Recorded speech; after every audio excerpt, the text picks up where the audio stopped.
depende todo esto. Vamos a saludar a la doctora en psicología, a Cristina Balinotti, que está con nosotros en línea. Cristina, muchas gracias por estar con nosotros.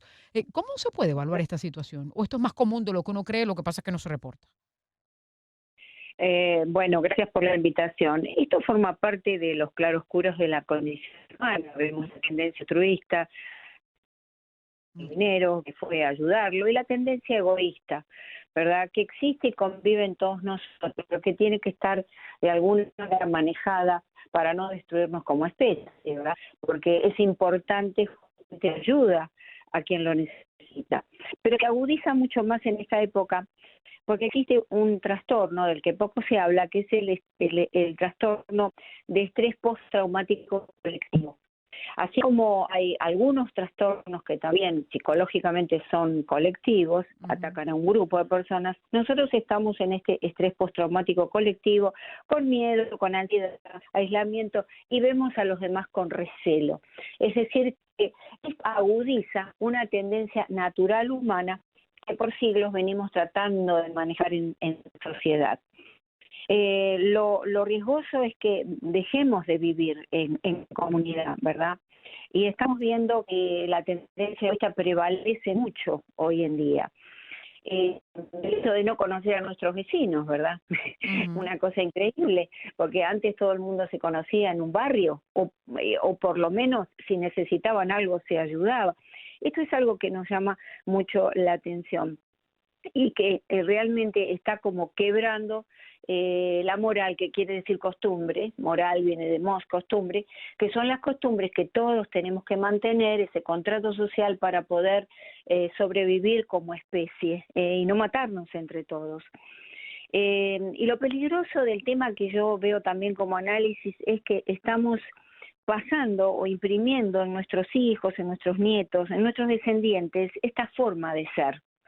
Y tú sabes que a través de la epigenética, que es algo que está entre la genética y el medio ambiente, se descubre que las costumbres que uno tiene de vida también se pueden pasar a las generaciones, pero son heredables, al igual que son heredables los genes, ¿verdad?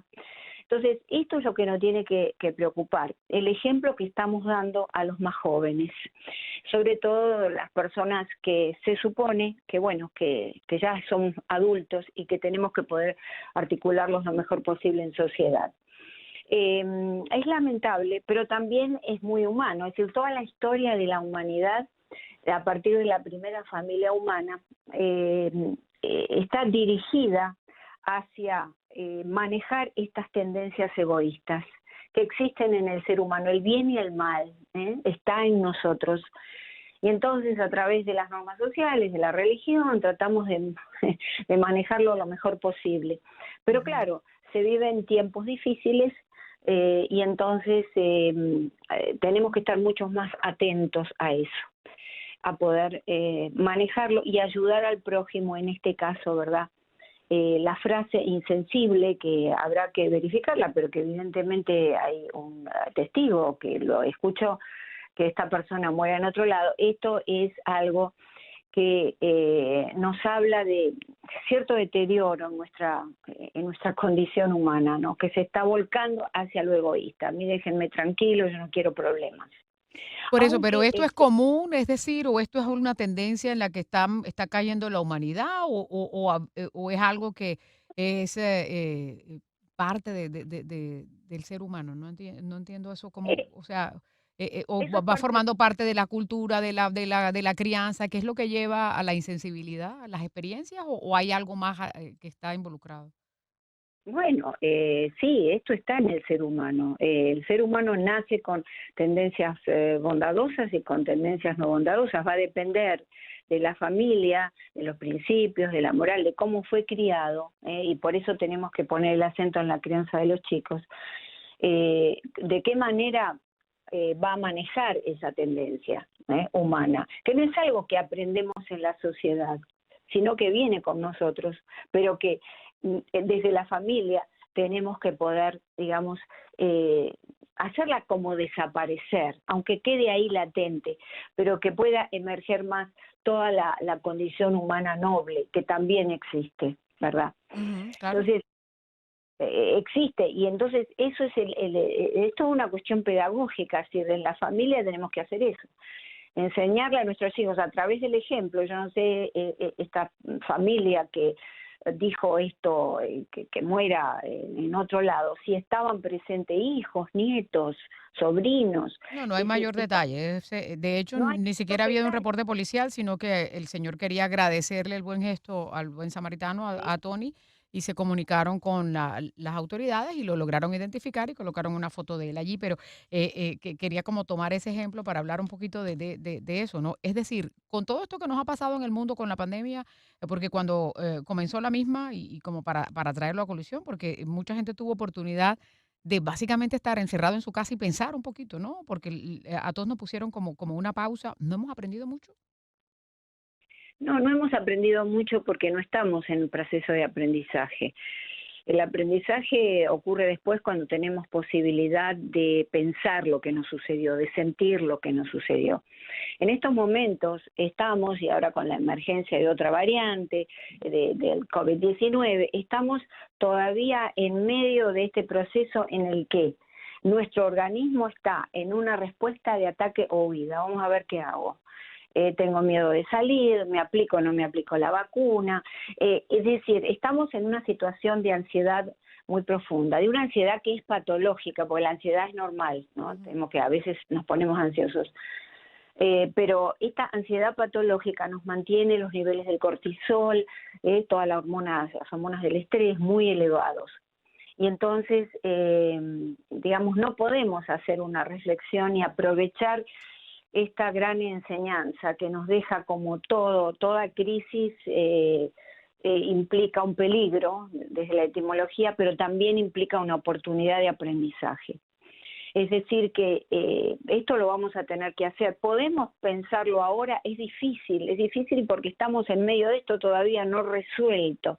Y entonces eso no resuelto pone un peso también sobre las personas que ya son un poquito egoístas, que ya piensan, digamos, más en sí mismo que en los demás. Y está bien pensar en uno, pero es como dice, digamos, la Biblia, ¿no? Ama a tus semejantes como a ti mismo. Trata por lo menos de hacerlo. Claro. Y creo que ese es el ejemplo que tenemos que darle a nuestros hijos y decirle a la gente que si puede en un momento dado reflexionar sobre esto, que no sea esto un ejemplo, esto que pasó, para que todos los demás hagan lo mismo frente a la emergencia de un semejante, Mm. emergencia de salud. Eso es lo que podemos dejar, que piensen que todos podemos estar en esa situación en algún momento y que vamos a necesitar la mano de aquel que nos ayude.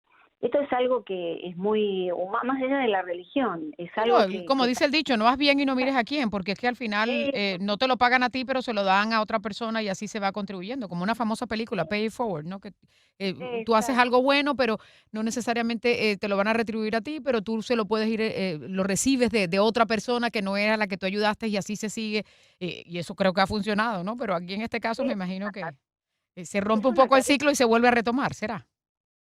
Claro, exactamente. Son periodos de declinación humana, como que estamos viviendo ahora, pero tenemos la esperanza, porque ya hace muchos años que estamos obviamente sobreviviendo como humanidad, y entonces tenemos la esperanza de retomar el camino. Y aparte, decirles algo interesante que descubre la neurociencia, que cuando uno ayuda a los demás, cuando uno le da cosas, sin esperar, como tú muy bien indicas, sin esperar que venga y nos retribuya, ocurre todo un cóctel de hormonas y de químicos en el cuerpo que nos hacen muy bien y entonces nos hacen sentir bien.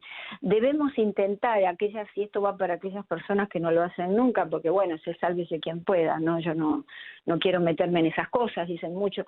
Bueno, que lo intenten y van a ver los beneficios de ese sentimiento, que no es un sentimiento, en realidad es una sensación del cuerpo Mm, que nos hace sentir realmente bien.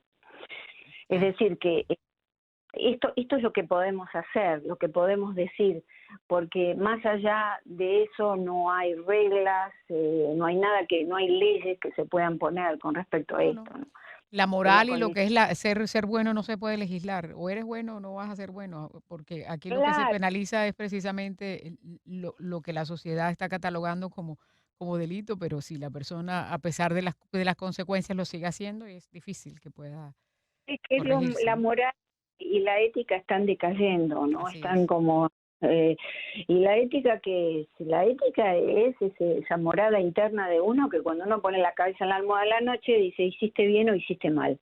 Hoy en día no hay ética porque ponemos la cabeza en la almohada y no nos dice nada nuestra conciencia, aunque estamos Bueno, hecho mal. yo creo que esa es como la conversación que tiene cada uno con sí mismo, ¿no? Me imagino. Acá, pero qué Así. buena la conversación esa que uno tiene a la noche, sea hoy hice algo bueno, hoy ayudé a alguien. ¿Eh? Sí, así Entonces, es. eso nos hace bien a nosotros. Estamos tan preocupados en cuidarnos, en mirar nuestro ombligo, que nos hacemos daño inclusive, Así es. porque cuando uno actúa de esa manera, eh, el organismo también a su vez lo que hace es desplegar, es liberar químicos del recelo, del odio, del no me importa de los demás, y eso nos hace mal a la larga a nosotros mismos. Así es. Pues bueno, queríamos Entonces, tratar el tema y ahí que te queremos agradecer, Cristina, por estos minutos para analizarlo. Muy amable. El término que se puso de no, moda, ¿no? En las personas tóxicas, porque se van mencionando a medida que van. Y no se bueno, trata de... el tóxico es verdad, los químicos, eso tiene una pata en la biología, Ujú. en la neurofisiología, es decir, cuando uno actúa mal, cuando uno siente odio a los demás, a pesar de que por un lado uno cree que se siente bien porque bueno, se vengó o no le interesa de esa persona, se produce todo un cóctel de químicos en nuestro cuerpo que nos hace mal, que Ah, nos lleva a... Solo que no sabemos qué es eso, pues digamos, no sabemos cuál es la causa. hay que buscar las definiciones de las palabras, que es tan importante y a veces a la gente Sí, se le olvida. Cristina, muchas gracias por este contacto. Seguimos hablando, porque seguro que habrá muchísimas mucha gracias. tela para cortar de estos temas. Era Cristina Balinotti con nosotros, doctora en psicología hasta ahora. Actualidad Radio sigue de cerca los acontecimientos más